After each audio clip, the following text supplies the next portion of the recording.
Okay. Ang ating pag-uusapan ngayong gabi ay finding rest in God. Sino po ba ang mga pagod dito sa trabaho? Amen. Sino po yung mga gusto na humiga sana? Pero dahil may gawain po tayo ngayon, tayo po ay napilitan. Lahat po ng napipilitan, magsabi praise the Lord. Wala. Lahat po ng willing, magsabi praise the Lord. Amen. Dahil po binigyan po tayo ng Panginoon ng pagkakaabalahan at ngayon naman po ang pag-uusapan natin ay ang pahinga sa ating Panginoon. Palakpakan po natin ating Panginoon.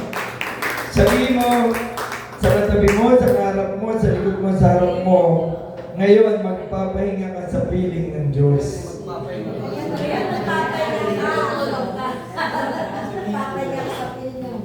Amen. Hindi pa po tayo pupunta sa langit, mga kapatid. Dito pa lang, magpapahinga na po tayo. Ang ating pag-uusapan ay kinuha sa verse ng 2 Samuel chapter 7, verse 1, mga kapatid. Kung ito po ay babasahin ninyo sa ating Biblia, ito po ay, kung ang Biblia ang ginagamit po ninyo ay yung Holy Bible sa cellphone, may pamagat po itong The Lord's Covenant Promise to David. Ang versikulong mababasa po natin ay patungkol kay Haring David na kung saan after po ng maraming pakikipag-battle o pakikipag-war o pakikipaglaban, mga kapatid, siya po ay binigyan ng kapahinga ng ating Panginoon sa kanyang palasyo. At ganito po ang sinasabi sa verse 1, when King David was settled in his palace, and the Lord had given him rest from all the surrounding enemies, the king summoned Nathan the prophet. Look, David said, I am living in a beautiful cedar palace, but the ark of God is out there in a tent.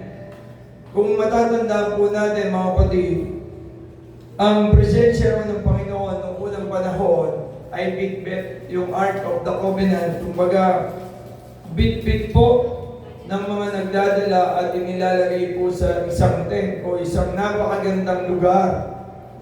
Pero sa panahon po nito, mga kapatid, si Haring David po ay may isa ng napakagandang palasyo. At sa kanyang pagsasabi kay Prophet Nathan, siya po ay nasa isang palasyong napakaganda, ngunit ang lugar ng Panginoon ay isa pa ring tent. So sabi nga, mga kapatid, then Nathan replied to the king, go ahead and do whatever you have in mind, for the Lord is with you. But the same night the Lord said to Nathan, go and tell my servant David, this is what the Lord has declared. Are you the one to build a house for me to live in? So mga kapatid, iniisip pa lang ni David, ni Haring David, na patayuan ng ating Panginoon ng isang palasyo rin, ay alam na ng Panginoon. At sinabi nga kay Prophet Nathan na sabihin kay Haring David, go and tell my servant David, this is what the Lord has declared. Are you the one to build a house for me to live in? I have never lived in a house from the day I brought the Israelites out of Egypt until this very day. So ibig sabihin, si Haring David ang kauna-unahan na nakapag-isip na patuyuan ng isang malaking palasyo ang ating Panginoon. Sabi po dyan sa verse 1, after the king is settled in his palace and the Lord has given him rest from all his enemies around him, he said to Nathan the prophet, here I am, living in a house of cedar, while the ark of God remains in a tent. Tayo ba, mga kapatid, ay mayroon ng mga tinatangkilik sa buhay na kung saan ay masasabi po natin na higit na mas maganda ngayon kaysa sa lugar ng Panginoon. Sa aking buhay, mga kapatid, dumating ang pagkakataon na nung ako po ay nagsisimulang magnegosyo pa lang, at doon po kami sama-sama nila Pastor Ray Sister na Pastor Nancy, doon sa Pioneering Church kung saan si Pastor Pepe Vergara po ang pastor. Ang bubong po ng simbahan ay kita mo na yung yero, kita mo rin yung pamakuan, kita mo rin po yung mga fluorescent light, hindi pa ganyan na pin light, mga fluorescent light na isinasabit po ng alambre na sa pagtagal ng panahon ay nagkakaroon po ng tinatawag na agyo. At dumating po yung pagkakataon sa buhay ko, mga kapatid, na nabigyan ako ng Panginoon ng sariling negosyo at nagkaroon ako ng tinatawag na kakayahan gumawa ng mga kisaming ganyan, magpaganda ng mga lugar. At ako'y nagpasalamat sa Panginoon, mga kapatid. Dahil sabi ko sa Lord, may pagkakataon na ngayon ako, Lord, na pagandahin din tong lugar mo. At salamat sa Panginoon dahil 20 years ago po yun. At naikabit po namin yung kisame na yun, napaganda po yung church. So tanggal po yung mga agyo, napalitan na yung mga ilaw. Sa madaling salita, mga kapatid, ito po ay gumanda. Ang nakalulungkot lamang po ay after 20 years, bumalik po ako, matibay pala po yung gawa namin. Dahil yung pa rin po ang nakakabit. Pero sa tagal po ng 20 years, mga kapatid, tayo po ay dito sa ating lugar, salamat sa Panginoon, for 14 long years, going 15, salamat po sa Panginoon sa tulong ng inyong mga kamay. Mga kapatid, tandaan po natin, iniisip pa lang ni Haring David na pagandahin ang lugar na kung saan mamamalagi ang ating Panginoon, alam na po ng ating Panginoon. At ang inyong mga kamay na ginamit, dumukot ng pera, nagkambag, nagbigay ng tithes and offering, mga kapatid, isa po kayo sa nagpaganda ng lugar na ito. Amen. Yung ginagawa ni Haring David o iniisip ni Haring David noon, mga kapatid, ito po yung tinatawag na kagustuhan niyang maibalik sa Panginoon or maibalik sa Panginoon. Yung tinatawag na kaginawa na meron siya, gusto niya rin na maganda yung lugar na kinalalagyan ng ating Panginoon. Sabi nga, rest is not merely the absence of work, but the presence of peace, security, and fulfillment in God. Hindi raw po ang kapahingahan ay yung wala tayong trabaho. Hindi rin po daw kay pahingahan yung wala tayong ginagawa. Ito po ang kapahingahan po ay yung presence of peace na kung saan may kapayapaan sa gitna ng pagtatrabaho mo. Kung ikaw ay may salon, katulad ni Sister Betty, walang magulong customer. Walang reklamador na customer. Ha? Walang back job. At the same time, sabi nga, mayroong security. May security guard ka na ba? Pero ang ating Panginoon, tandaan po natin, pag ang ating Panginoon ang kasama natin, siya ay sapat na at higit pa. Wala na tayong mahihiling, mga kapatid.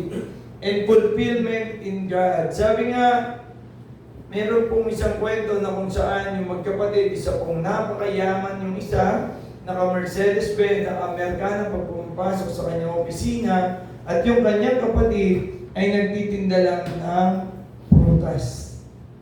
At kanyang nadadaanan palagi ang kanyang kapatid. Habang siya po ay may kasama, naka-opisina, dadaan sila.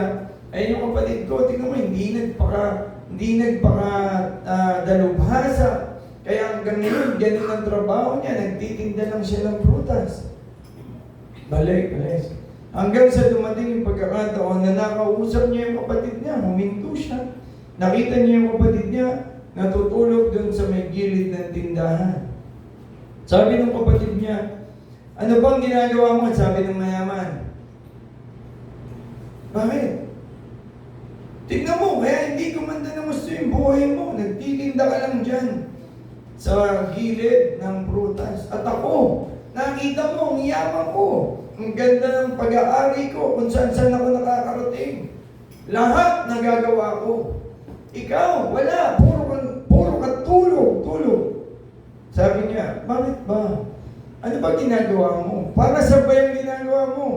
Para makapagbakasyon ako. Para makapagpahinga ako. Para ako makatulog ng masarap.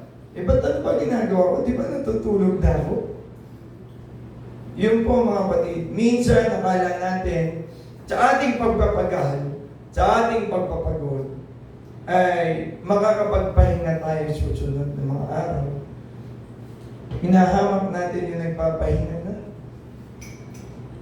Masaya sa kanyang ginagawa. Masaya ako dito sa pagtitinda ng prutas. Yung mga taong bumibili sa akin, bumabalik kasi yung tinitinda kong prutas, nakapagbibigay sa kanila ng vitamins. At pagkatapos silang bumili, magpapahinga ko, mamimili ulit, magtitinda muli at magpapahinga. Bakit ikaw pa para saan ba yung ginagawa mong pagtatrabaho? Di ba? Para magpahinga. Tama ba, Sister Beth? Magpapahinga ka rin ba after? Di ba? Lahat tayo. Si Sister Tess. Nakapagpahinga ka na ba? Nalaman ko, overnight yung dindahan ni Sister Tess. Sabi nga mga kapatid, rest is not merely the absence of work. Hindi po yung wala tayong ginagawa. Ito po ay yung mayroong peace habang tayo gumagawa. Tayo may sense of security dahil alam natin ang ating Panginoon ay lagi natin kasama. And fulfillment in God na we can do nothing without the Lord's help.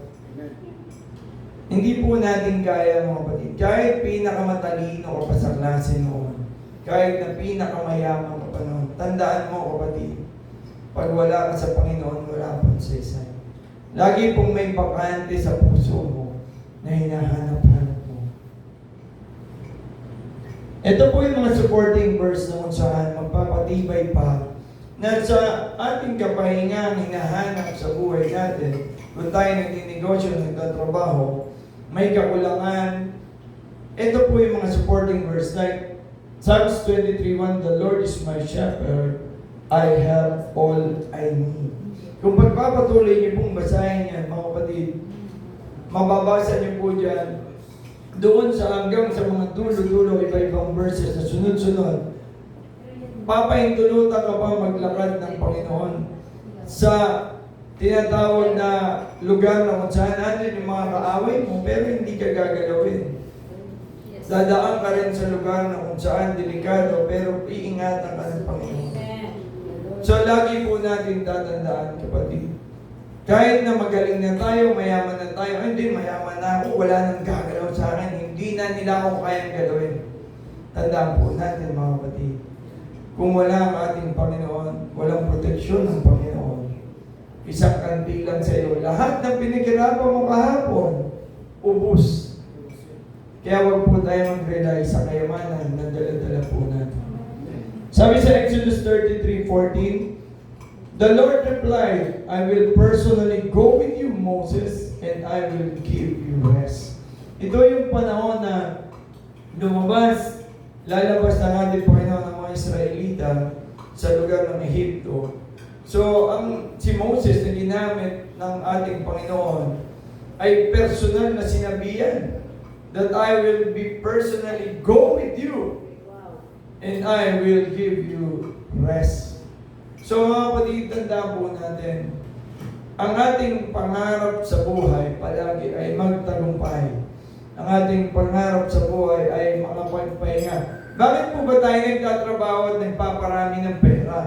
Para gusto mo, iniisip po natin kasi na pag marami na tayong pera, bukas ay pwede na akong magpahinga. Pero the more po dumadami po ang pera, the more po natin naiisip na ang galing ko na madadagdagan ko to, kung mahabaan ko pa yung pagtatrabaho. Ang galing ko na, kung dadagdagan ko pa yung paninda ko, at magdalagpas ako sa 8 oras sa pagtitinda, mula Lunes hanggang Linggo, magtitinda na ako. Kung pwede nga, 24 hours na, no, Sister Tess? 24 hours na. Hindi na ako uwi ng bahay. Magpapantay na ako rito para pag may dumaan, may bibili, mabibenta mo na kagad. Kapatid, tandaan po natin, hindi po kakayanin ng katawan natin. Ang design po ng katawan natin, Kaya 24 hours po binigay ng Panginoon. 8 oras po tayo magtratrabaho. 8 oras po tayo magpapahinga. At 8 oras po tayo maglilingkod sa Panginoon. Amen. Eh kung wala yung paglilingkod sa Panginoon, 8 oras sa trabaho, kinuha mo ngayon, 16 hours ka na. Nagsi-16 hours ka? 12. Sino po ang 12? Sister Lerlin. 12, 16. Brother Jonas. Baliktad. Sister Merl. 12 hours, 16 hours, nagtitinda. Mga kapatid, baka mapagod kayo masyado. Tandaan po mga kapatid, kahit wala po kayo sa tindahan, habang nag-pray kayo, ang Panginoon ang bahalang kumilos. Palakpakan po natin natin Panginoon. Sabi sa Matthew 11:28-29, then Jesus said, "Come to me, all of you who are weary and carry heavy burden, and I will give you rest." Grabe mga kapatid, sabi ko kanina habang ginagawa ko yung PowerPoint, itong ituturo ko ngayon, ito yung battle ko for the last few days ng buhay ko, kailan lang. Mga kapatid, grabe. Kung hindi tayo sa Panginoon magre-rest, hindi po natin kakayanin. Yes. Hindi po. Pagka tayo po ay nag-rely sa ating lakas, magugulat po kayo. Mag-deteriorate yung lakas mo. Aantokin ka, baka Sister Betty, nagugupit ka. Mahaba pa yung buhok, parang 16 inches. Nakapikit ka na ba? Sobra na. Kalbo na. Tandaan po natin mga kapatid, pag lahat ng sobra sa pagkain, tataba ka, sobra sa pagtulog, hindi ka na makakapasok sa school, hindi ka na makakapunta sa trabaho, sobra sa pahinga, hindi ka na makikita, lahat po ng sobra, masama ang epekto. Kaya wag po natin pahintulutan na sumobra tayo sa pag-iisip na kaya natin to kahit wala ang Panginoon. Tandaan po natin, darating po ang panahon, luluhod ka pa rin at itingala, "Please Lord, help me." Eh bakit ka pa tatawag sa dulo? Eh pwede ka naman everyday tumawag sa Panginoon na tulungan ka na habang ikaw ay paggising mo, "Lord, habang ako ay magtatrabaho ngayon, simula alas 8 ng umaga, Lord, hanggang sa pagtatrabaho ko mamaya hapon, samahan mo ko, palakasin mo ko, tulungan mo ko, itaman mo yung mga gagawin ko, Panginoon, pagtagumpayin mo ako, Lord." Amen. 100% mamaya alas 5, nagkikwento ka lang mo, ang ganda ng ginawa ni Lord sa buhay ko ngayon. Bukas, mga kapatid, paggising natin, subukan natin, "Lord, ikaw po bahala." Natutunan ko to mga kapatid, napakamahal na tuition fee. Napakalaking halaga. Sabi po sa akin ng Panginoon, nung nandun ako sa Davao, "Lord, bakit hindi po ako makauwi? Bakit po? Ako po ay contractor. Ako po ay pumasok dun sa kontrata na kung saan pinakiusapan pa nila ako na huwag na ako maging contractor. Bibigyan nila ako ng certain big amount every month. For 3 months, stay ako sa Davao." Pero nagulat ako mga kapatid na nakita ko yung halaga. Sige, grabe yung opportunity. Pero sabi ko, "Lord, ba't ganun? Bakit nag-iba yung pakiramdam ko? Bakit hindi po ako makauwi sa pamilya ko? Eh, wala naman akong amo. Wala naman po akong pinapasukang kumpanya. Minamanage ko lang yung trabaho. Pero bakit hindi po ako makauwi?" Alam niyo mga kapatid, sabi dun, kinabukasan, prayer ko ng gabi, kinabukasan, may service car po ako dun sa Davao. Pagdaan ko po dun sa flyover, may vandalism yung flyover. Nakalagay, "Alipin ka ng pera." Sabi ko ng gabi sa Panginoon, "Lord, bakit sa Davao kasi mga kapatid, gigising ako ng alas 7 ng umaga, pupunta ako sa project ng alas 8, uuwi ako ng tanghali, kakain, tapos babalik po ako ng alauna, alas 12 pasado na ako, nasa project site pa kami. Hindi, ginugugol ko po yung oras ko doon sa site kasi wala yung pamilya ko. Nandito sa Maynila. Tapos matutulog po ako, short period lang. Tapos sabi ko, Lord, ba't ganun? Iba. Iba na yung ginagawa ko. Tapos hindi ako nakakapag-church pa doon sa kung saan katulad sa atin church. Ibang church po yung inaatinan ko. Pero sabi ko nga, Lord, anong problema? Nagulat ako mga kapatid. Sinagot ako ng Panginoon kinabukasan kasi alipin ka nga ng pera. Natakot ako na hindi ibigay sa akin yung pera na ipinangako sa akin. Natakot ako na hindi ko makuha yung pinagpaguran ko. Natakot ako na hindi ko magampanan yung tungkulin ko at hindi nila ibigay sa akin yung nararapat. So, nagulat ako. Nakalimutan ko na ang pinaglilingkuran ko pala ay ang ating Panginoon, hindi yung taong kausap ko. Na ang ating Panginoon ang bahala sa akin, sa aking buhay at sa aking buong pamilya. Kaya napilitan ako na magsabi sa kanila, sabi ko, sa ayaw sa gusto niyo po, uuwi po ako kasi kaya ko po patakbuhin yung trabaho kahit nasa Maynila ako, nandito po yung trabaho. Kaya umuwi po ako mga kapatid. At salamat sa Panginoon mga kapatid. From that day on, yung total dependence sa Panginoon. Sa Panginoon ako humingi ng project, sa Panginoon ako humingi ng mga pangangailangan ko. At from that moment, mga kapatid, hindi po ako nag-ikot para maghanap ng trabaho. Until now, God is providing yung mga projects. And until now, God is providing people. Kung sino yung ipapasok, sino yung pagtatrabahuin, Panginoon pa rin ang nag-provide. Sabi po sa Hebrews 4:9, so there is a special rest still waiting for the people of God. Special rest. May special rest. Tandaan nyo mga kapatid, kung kayo po ay fed up na, kayo po ay pagod na, kayo po ay parang litong-lito na, o wala na kayong pag-asa, ang ating Panginoon lang po ang inyong lapitan. Hindi po pwede na lumapit ka sa kapwa mo na pagod din. Kasi po, ang may sasabi lang din sa iyo ng kapwa mo pagod, ay magpahinga ka, matulog ka, kumain ka, dahil pagod din ako. Pero ang ating Panginoon, bibigyan ka ng kapahingahan na hinahanap mo. Sabi nga mga kapatid, kung naalala po natin yung panahon na kung saan ang ating Panginoong Jesus at ang isang babae nag-iigib dun sa balon. Sabi nga ng ating Panginoon, bigyan mo ako ng tubig na mainom. At itong babae na to ay hindi kaparehas ng ating Panginoon. Sabi nga ng ating Panginoon, kung nalalaman mo lang na kung ako'y magbibigay ng tubig ay kailanman hindi ka na muling mauuhaw. So, sa ating Panginoon, mga kapatid, palagi pong eternal. Walang hanggan. Kung ang kailangan mo pera, kumita, kailangan mo ng trabaho, huwag kang masa sa galing mo. Para maging habang buhay ang negosyo mo, ang trabaho mo, sa Panginoon ka umasa. Mga kapatid, ang aming negosyo ay na-establish since 1999. Sa panahon na si Bianca po, ang aming anak.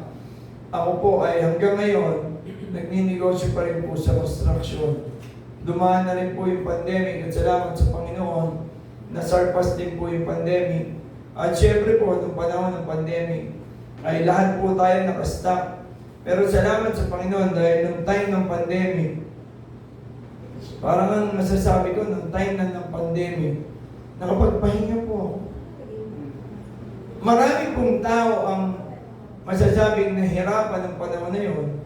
Pero salamat sa Panginoon, sabi ko, Lord, kaya mo pala kami bigyan ng 3 buwang rest. Nang wala, imagine nyo mga kapatid, kung ikaw ay may kontrata, ikaw ay may obligasyon, pag-stop ng pandemic, pag-raise ni President Duterte ng pandemic na lockdown, may inisip pa po ba kayong papasukan yung trabaho? May inisip pa po ba kayong magtitinda mo po kasi maniningil po susunod na araw si Stormer yung supplier no? Pero salamat kayo, buhay pa nun. Ibig sabihin, yung din negosyo nyo, buhay araw-araw no? Dahil nasa palengke. Yung parlor mo, sarado. Yung construction ko, sarado rin. Lahat ng tawang ko nasa isang lugar. Linggo-linggo, tumatanggap pa rin sila ng 2,000 bawat isa. Salamat sa Panginoon dahil na-survive namin yung 3 months na yun na tumatanggap pa rin yung 10 taon ng 2,000 kada linggo. Salamat sa Panginoon for the last 3 months na pagpatuloy ko silang bigyan. Pero siyempre mga kapatid, darating din po dun sa panahon na mauubos na rin. Pero salamat sa Panginoon dahil napahintulutan na magbukas muli yung trabaho. At dahil sa construction kami, napahintulutan muli kami mag-umpisa ng trabaho. At kung walang tulong ng Panginoon, mga kapatid, wala po, napakahirap. Pero isa lang po ang pinasalamatan ko sa Panginoon nung araw na yun. Ako po ay nakapagpahinga, nakasama ko ng matagal ang pamilya ko, in-enjoy ko po yung pandemic, nanonood po kami ng iba't walang disconnection notice, walang disconnection notice ng tubig, wifi, tsaka kuryente. Di ba? Walang obligasyon. Ang kailangan mo lang makasurvive na kumain ngayon, darating yung ayuda, kung ano yung laman, iluluto. Pero sabi nga, there's a special rest still waiting for the people of God. In that pandemic, kung sa Panginoon ka nagtitiwala, naramdaman mo at naranasan mo yung special rest na binigay ng Panginoon. Why po mga kapatid? Hindi po lahat nakapag-rest nung panahon. Mas marami po ang nag-worry kaysa nag-rest. At salamat sa Panginoon, nakapagpatuloy pa rin naman ang church online.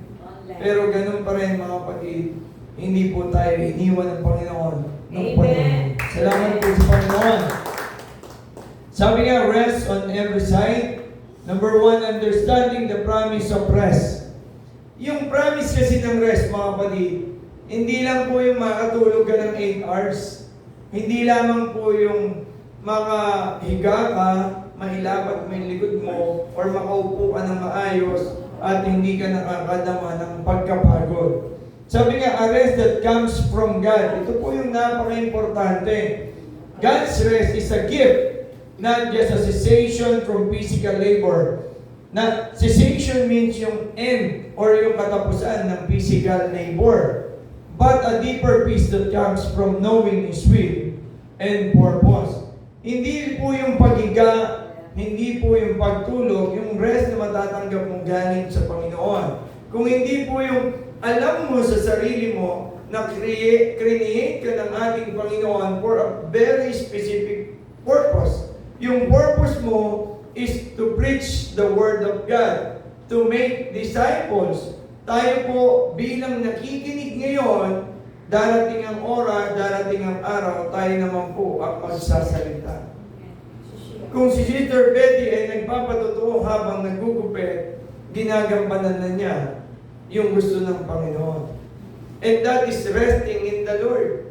Kung si Sister Merly habang siya po ay nagbebenta ng kanyang mga paninda, ay nagpapatotoo sa mga customer niya, ay siya po ay gumaganap na sa kanyang tungkulin, sa kanyang main purpose. Bakit po mga kapatid? Ang main purpose po ng isang Kristiyano ay makapagparami pa ng Kristiyano. Bakit po? Kaya ka po nandyan dahil po ikwinento ng ibang kaibigan mo dati na buhay ang Diyos. Na mayroong Diyos na tutulong sa iyo. At katulad ng binabanggit ko po ngayon, kaya po tayo nakakapakinig ngayon at nakakaunawa dahil may nauna sa inyong nagsabi, sinabi ni Pastor Ray, sinabi ni Pastor Nancy, subukan yung lumapit sa Panginoon, magtiwala sa Panginoon, and God will do the rest. Hindi lang po yung rest na pahinga, rest means everything. Sabi sa Matthew 6:33, but seek ye first the kingdom of God and His righteousness, and all these things shall be added unto you. Kung gusto mo ng bentang malaki, customer na marami, unahin mo ang gawain ng Panginoon. And ang Panginoon ang maghihipo ng mga customer na bibili sa iyo. Ako mga kapatid, sabi ko, Lord, ikaw ang bahala sa akin.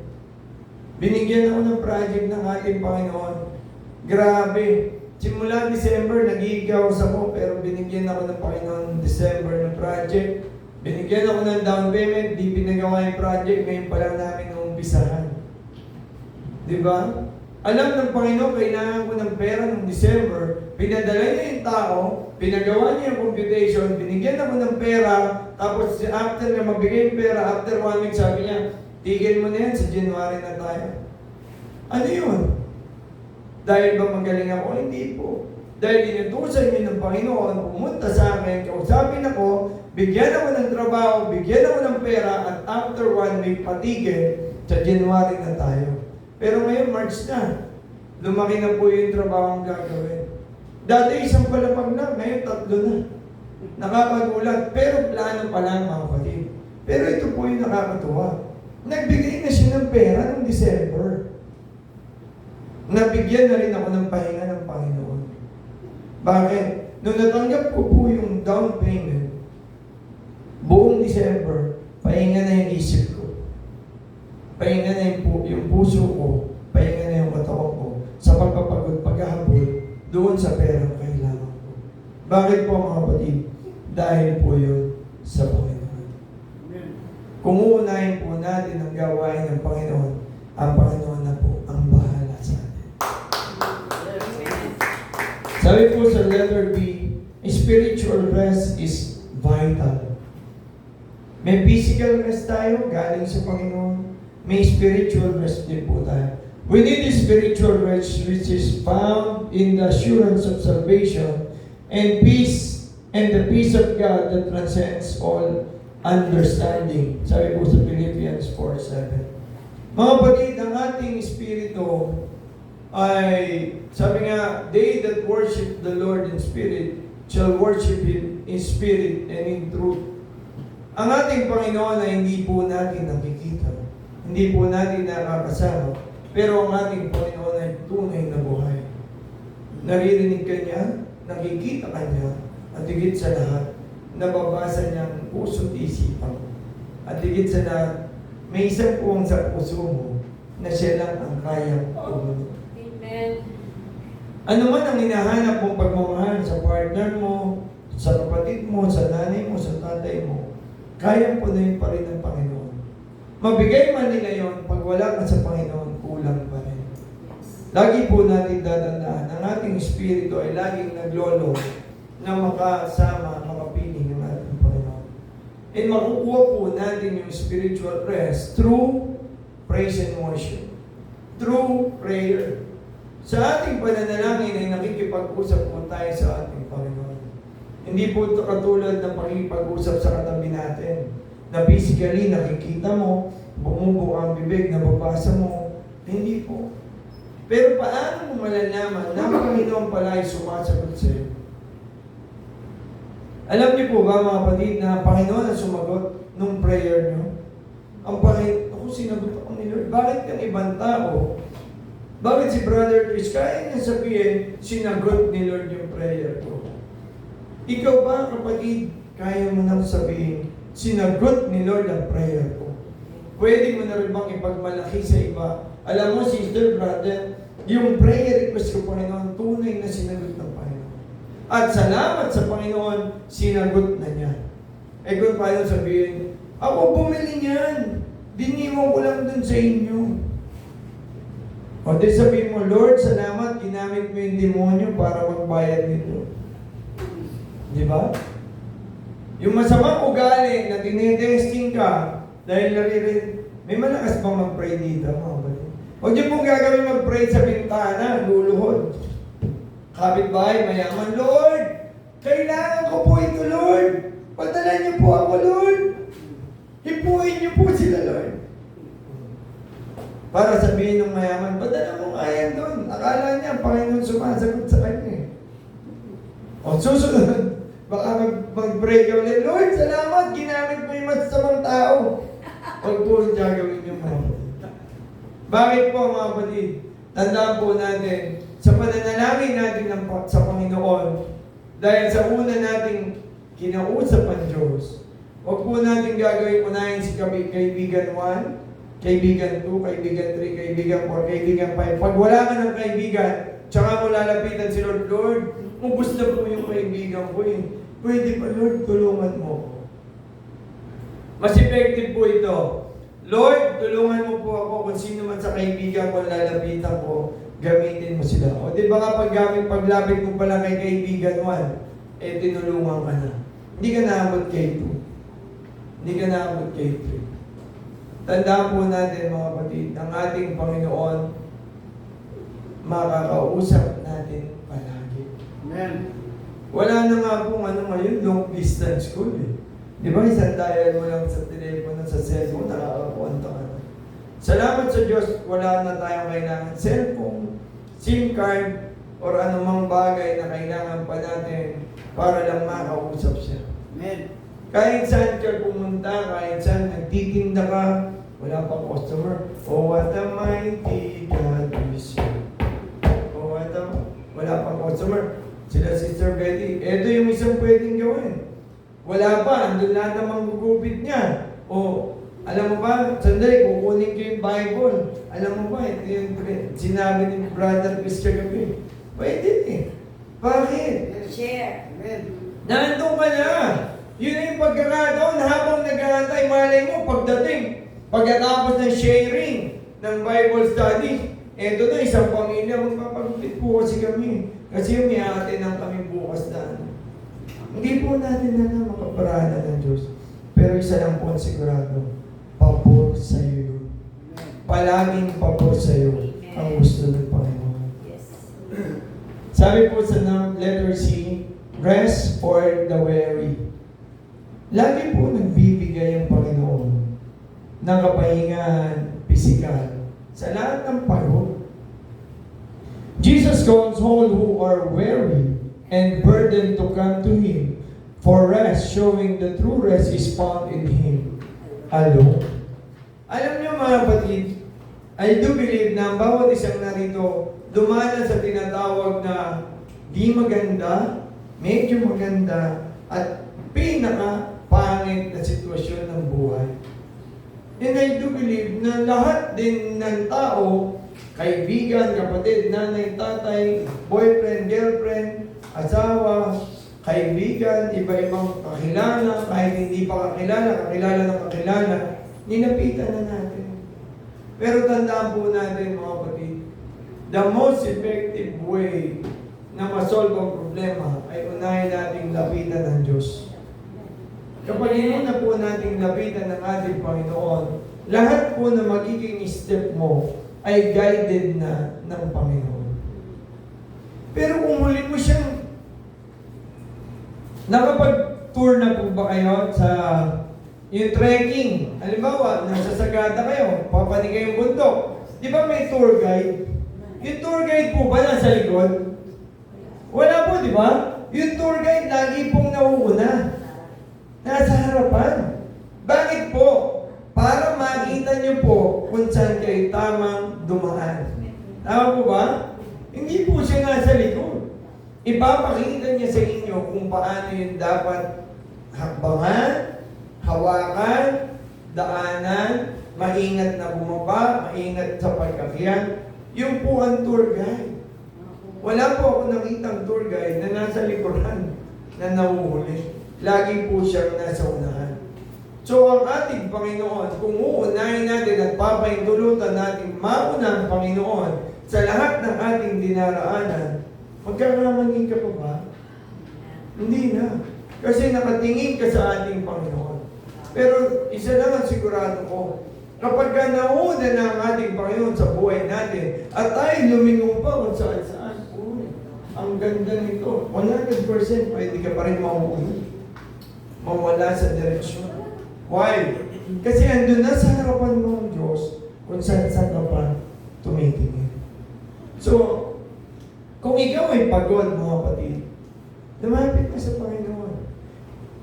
Yung physical stress, yung physical na pagkukulang ng lakas, Kaya itulog yan.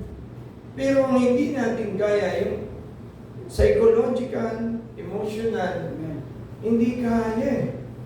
Na sobrang sakit ng nararamdaman, sobrang tindi ng iniisip, na meron nga po akong kilala, iniwan ng kanyang asawa at sumama sa ibang lalaki yung kanyang asawa. Ngayon po, nakaupo dun madalas. Tapos, bulong ng bulong. Kilala po ako nun ha, pero pag dumadaan po ako, gano'n. Wala na po sa tamang katinuan.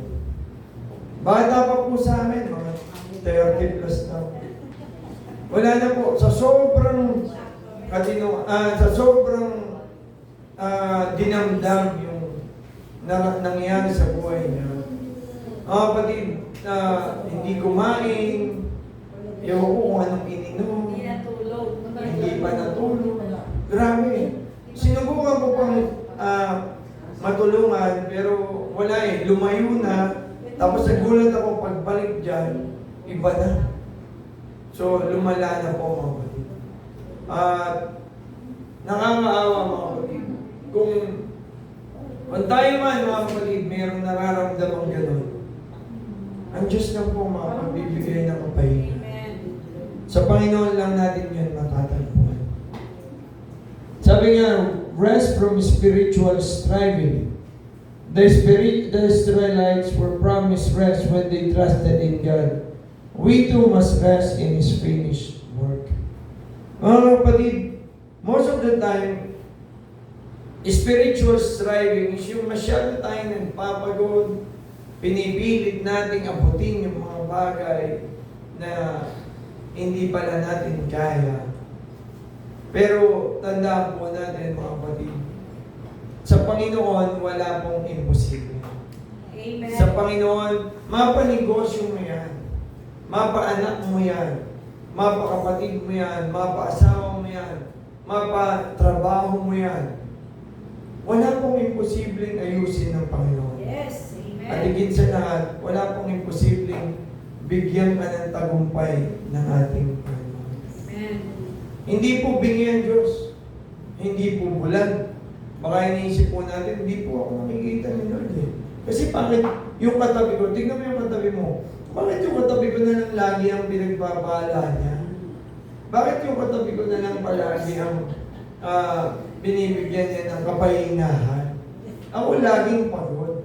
Tandaan niyo kapatid, kung ikaw po ay nangangailangan ng spiritual strength, gusto mong lumakas, pagising mo sa umaga, buksan mo yung YouTube, pindutin mo yung araw-araw. Araw-araw kasiyahan. Patugtugin mo habang naliligo ka. Sabayan mo. 100% sure ako, habang tayo'y nagpupuri sa Panginoon, lumalakas ang ating katawan, ganon din po yung ating espiritu. Amen. At higit sa lahat, walang salamin yung isip natin, pero lumilinaw. Lilinaw ang kaisipan natin na bakit po, na ang ating Panginoong Jesucristo lang ang solusyon sa lahat ng ating pangangailangan. Amen. Ito po yung next po. Yung una po is understanding the promise of rest. Yung number 2 po, God's rest is a sign of His favor. Yung binibigay ng ating Panginoon kapahinga ay sign po ng favor ng ating Panginoon. Sabi sa letter A, rest is acknowledgement of God's sovereignty. Sabi sa Psalms 23, 1-2.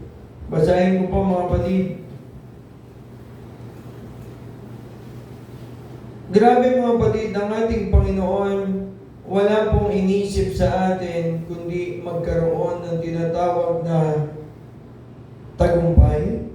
Wala pong inisip ang ating Panginoon kundi magkaroon tayo ng tinatawag na tiwala sa Kanya dahil kaya Kanyang dalhin sa pangarap mo. Kung pangarap mong umunlad ang iyong buhay, kayang ibigay yun ng Panginoon. Sabi po dito sa Psalms 23 verse 1 and 2, the Lord is my shepherd, I have all that I need. Sabi sa verse 2, He let me rest in green meadows. He leads me beside peaceful streams. Sa ibang translation po, sabi sa verse 2, He let me rest. Sabi nga, He let me rest in green pastures. Tapos sabi nga, He leads me beside still waters. Mga kapatid, ang ating Panginoon, 100% renovate lahat dito. Amen. And lagi kong pinagmamalaki na binigyan din niya ng kapangyarihan, kakayahan ng ating katawan na gamutin ang ating sarili. Nasugatan ka dati, pero wala na ngayon. Ganun din po sa lahat ng pagkakataon. Ang ating Panginoon binigay na walang ka ng pera noon, magkakaroon ka pa rin. Nawalan ka ng customer, magkakaroon ka pa rin. Yes, amen. Lagi ka sa Panginoon magtitiwala. At higit sa lahat, kung bumagsak ka man noon sa exam mo, pag nag-review ka 100%, papasa ka na. Yes. Kaya ka bumabagsak, hindi ka pala nagre-review. Lord, ikaw na bahala, hindi ako magre-review. Mali naman yun. Kaya binigyan ng kakayahan ng Panginoon magbasa at sumulat para gamitin ito. Pero ang Panginoon din ang magbibigay ng tagumpay kung kailangan mo. Sabi ko sa mga anak ko, sa lahat ng iyong pinag-aralan ko, pinakamatalino kayo. Napakagaling nyo. Pero isang iglap lang pag tinanong kayo sa quiz B, hindi kayo magtatagumpay. Bakit, Dad? Nag-review naman ako. May tinatawag po yung na-blanco ako eh. Isang segundo lang yun. Nakasagot na yung kalaban mo, nasa dulo ng dila ko eh. Dahil yung galing mo, ang sinandigan mo. Kaya every time na nalaman po sila dati sa quiz B, ipinapanalangin ko na bigyan ng Panginoon ng paintulot na magtagumpay ang aming mga anak at higit sa lahat, paintulutan niyang maalala ang tamang sagot sa bawat tanong. Mga kapatid, tayo po, masyado po tayong mapagmalaki. Magaling ako. Pero pagdating ng panahon na yun, ano nga pala yung sagot? Wala na. Wala na. Di ba? So, ganun po mga kapatid, sa Panginoon po tayo magbibigay ng full rest manggagaling sa Kanya. Rest is a result of God's provision. Yes. Yung pahinga po natin dahil pinagpala tayo ng Panginoon. Huwag mo isipin na mauubos kasi ito bukas, kaya kailangan i-overtime ko yung pagtitinda. I-overtime ko, isagad-sagad ko yung pagtatrabaho. Dahil baka bukas wala na ito. Tandaan mo kapatid, kapag tumukod ng iyong katawan at hindi ka na nakatayo bukas, sure, wala nang bukas na customer. Why? Kasi hindi mo na kaya tumayo. Useless yung pinagpaguran mo. Yes, amen. Amen? Praise God. Sabi po sa letter C, rest comes after spiritual warfare. Ang pahinga raw po ay nanggagaling na sumusunod after ng spiritual warfare. Mostly ang pakikipagbaka. Yung problema po ba nakikita natin? Hindi. Hindi. Most of the time, yung anak mo matigas ulo. Yung girlfriend mo matigas ulo. Yung boyfriend mo, yung asawa mo matigas ulo. Yung nanay mo, yung tatay mo matigas ulo. Aha. Hindi mo naman nakikita eh, di ba? Sir Reddy? Nakikita mo ba yung tigas ng ulo nila? Hindi. Nai-stress ka. At tandaan po natin, pag na-stress po tayo, mga kapatid, ibig sabihin, hindi po tayo nagre-rely sa Panginoon. Hindi po tayo umaasa sa Panginoon. At salamat sa Panginoon, mga kapatid, dahil yun po yung 2016 po, bumalik po ako ng Manila at full dependent sa Panginoon ang ibinigay ko. Sabi ko, ikaw, Lord, ang bahala sa akin, sa aming pamilya, sa aming buhay. At ngayon po, college na po yung tatlo naming bata pa. College na. Dalawa po scholar, yung isa po half scholar. Salamat po mga kapatid dahil lahat po ng anak ko Wala po akong tuition fee, kundi si Brother Aaron lang, yung half pa lang. At least half lang. Praise the Napaka palad ko sa Panginoon dahil yung mga anak na binigay sa akin, matatalino, Lord. Mababait. mababait. Amen. Dalawa po yung nandito. Alam nyo, very proud po ako dahil nakita ko na umaawit si Sister Erin, tumutugtog si Sister Erin, at nagdra-drum sa si Brother Sam. Salamat yung pamangkin ko, grabe. Nagdra-drum siya. At nagamit na ng ating Panginoon. Salamat sa Panginoon, mga kapatid. And ako, nagtitiwala sa Panginoon at sa Kanya lang po ako humingi ng tagumpay. At salamat yung mga bata ay malapit na rin makatapos nang hindi ako nang problema sa tinatawag na tuition fee. At sa kolehiyo, mga kapatid, may tuition ka na, may baon ka pa. So, salamat sa Panginoon, baon na lang, iniintindi. And sometimes, meron pang special, si Brother Aaron, special sponsor ng kanyang tuition fee. Nahap na nga lang, may special sponsor pa. Salamat sa Panginoon, mga kapatid. Sabi sa letter D, rest is part of God's covenant.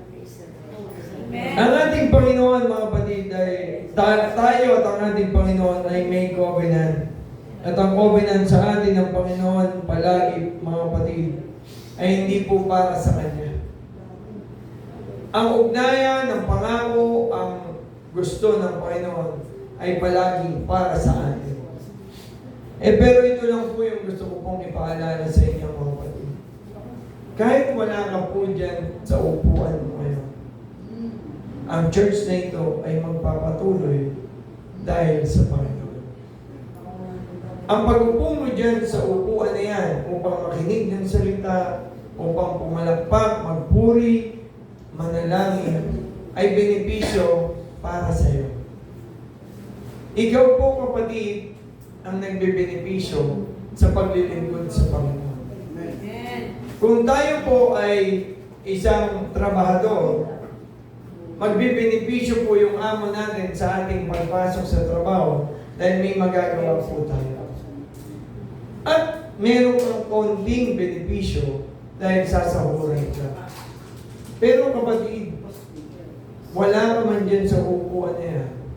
Yung boss, yung ating ama na pinaglilingkuran ay makapangyarihan. Mayaman at kailanman hindi mamamatay. Pero kapatid, yung nag-iisa mong buhay ay pwedeng mawala anumang oras. Kaya huwag po nating sayangin na hindi may paglingkod dito sa ating Panginoon. Bakit po? Ang buhay natin, maproproteksyonan natin sa paglilingkod sa Panginoon. Hindi po sa pagdadala ng baril, hindi po sa magpa-hire ng bodyguard na kahit sa tayo pumunta ay magbabantay, protection sa atin, hindi po. Ang proteksyon ay manggagaling lang sa Panginoon. And 100% sure po ako, ang tagumpay mo sa buhay ay manggagaling sa Panginoon. Amen. At ang ating pinag-aaralan ngayon, ang kapahingahan hinahanap mo ay matatagpuan lamang sa ating Panginoong Jesucristo.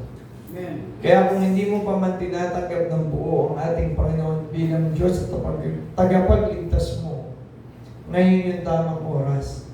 Isuko po natin lahat sa ating Panginoon at tanggapin po natin siya bilang Diyos at tagapagligtas. Amen. Dahil yung kanyang ginawa sa krus ng Kalbaryo ay pabor yun para sa iyo. Hindi pabor po yun para sa Kanya. Ito po ay ginawa niya dahil mahal ka niya, hindi ka pa man naglilingkod noon sa Kanya.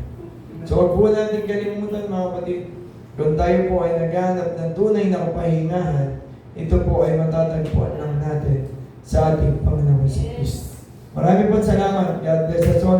Yung karugtong po sa susunod na Kristo.